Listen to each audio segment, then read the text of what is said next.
Hey everybody, what's going on? This is Keegan from Kman Reviews. If you enjoyed this review, make sure to hit that like and the subscribe button, and if you have any opinions at all you would like to share, leave them down in the comment section. Lamb of God. Self-titled Lamb of God. Lamb of God, veterans in the heavy metal, groove metal, and metalcore scenes, being active since 1994, releasing 10 studio albums in that time frame, some under the Burn the Priest moniker, some covers, some compilations, adding up to over 2 million sales in America. This album comes after some slight band turmoil with the departure of founding drummer Chris Adler, who was badly injured in a motorcycle accident in 2017, admitting to being done painting by the numbers, as he calls it, so not maybe the most friendly exit. To fill in his place was touring drummer Art Cruz. This is the band's first official original album in 5 years, so just how does it stand up? Let's find out as I review this album track by track. We'll start off with the singles, with there being 4 of them.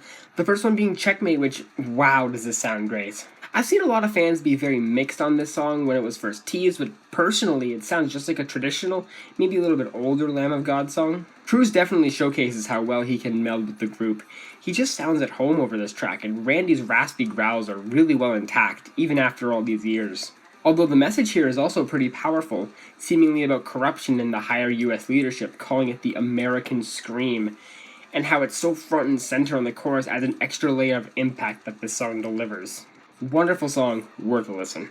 The second single and the album opener, Memento Mori, is certainly a fitting opener with its calming, atmospheric guitar riff introduction that feels like it goes on for about 30 seconds too long, but as soon as that's over, it balances it out with this explosion that is the full instrumental. It's extremely heavy and addictive, especially with Art's drum work being as phenomenal as it is, and Randy's vocals are especially gritty and tough as he hollers these lyrics about how social media can be a place that births misinformation and not to be consumed by the virtual world.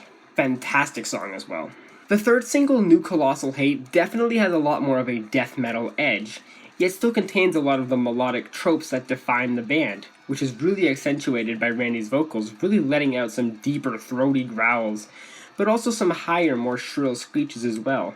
Also, this lead guitar work is fantastic, proving that Mark Morton is absolutely a force to be reckoned with in the metal scene.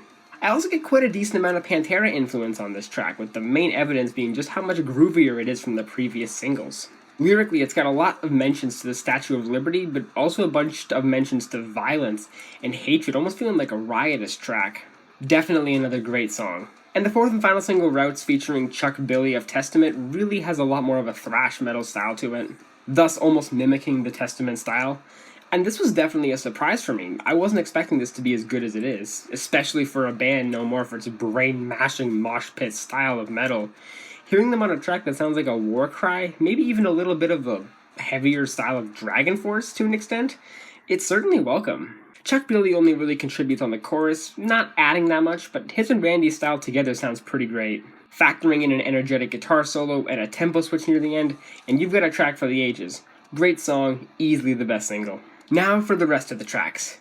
Gears doesn't really leave too much to talk about. I mean, this instrumental is pretty basic, not to say that it's bad, hell, I love the chucking energy on the verses, and Randy delivering his words with a bit of a faster style, which is nice, especially with Mark's killer as always guitar playing. But aside from that, not too much else sticks out. The chorus doesn't really have that much of a grand climactic impact, and while the bridge and solo are pretty hardcore, it's all been done before, even better on this album. Hell, just listen to Routes again, it shreds 10 times harder, and with so much more excitement. Lyrically, the song just kind of feels like more anger, but this time about specific groups of people, like business people, and just how they're slaves to the commercial gods. But in all honesty, this one doesn't do too much for me. I'm gonna pass on this one. Reality Bath features Randy going into a much lower register, especially for the opening bits of the verses, practically getting into this haunting, near whisper volume before building up into a very sludgy delivery. It's pretty satisfying to listen to, and this instrumental is great proof of just how beautiful the chemistry is between Art's drumming and Mark's guitar work. Not to mention one of the best hooks on this album, with Randy screaming, "Another massacre, another day gone by, this is the new abnormal." Obviously a reference to all the mass shootings America's been suffering through. This one's definitely a standout for me on this album. Great song. Resurrection Man is another track that really doesn't leave too much for me to talk about. For one, it's a full 5 minutes of Randy in his deeper growly register, with his instrumental feeling very murky and ominous. The tempo change near the end of the track is nice, but really doesn't leave too much of a lasting impression overall. It kinda just feels like more of the same. Lyrically, it has a lot of death references, doesn't really stand out too much in comparison to the rest of the tracks here. Pass. Poison Dream featuring Jamie Josta of Hatebreed is the right way to do an infectious, memorable groove metal song.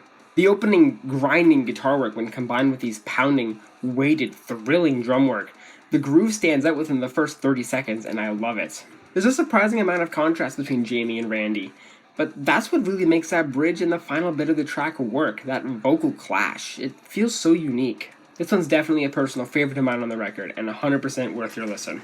Bloodshot Eyes definitely does feel a little bit disjointed in parts, with the constant tempo, vocal and stylistic changes on the verse, chorus, just really most of the track. It almost feels like every section is its own individual part, and was kind of just thrown together haphazardly. This isn't me saying the track is really that bad, but it just kind of feels a little bit messy, nothing too overly exhilarating either, even with Randy singing in a more passionate, normal way. Lyrically, it's about ditching this person, seemingly about a relationship. It's okay, I can see the appeal in this, but it doesn't do too much for me. And finally, the closer, On the Hook, is definitely one of the chunkiest moments on this album, with this instrumental being so dense and also so riveting to listen to, feeling like this rebellious anthem of sorts.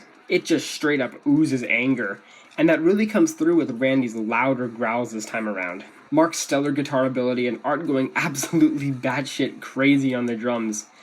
It's a closer through and through, and with lyrics about criticizing the government and how it handles foreign problems, it's another cut worth hearing. Wonderful song, fantastic closer. Overall, this new Lamb of God album, it's certainly not reinventing the wheel or anything like that.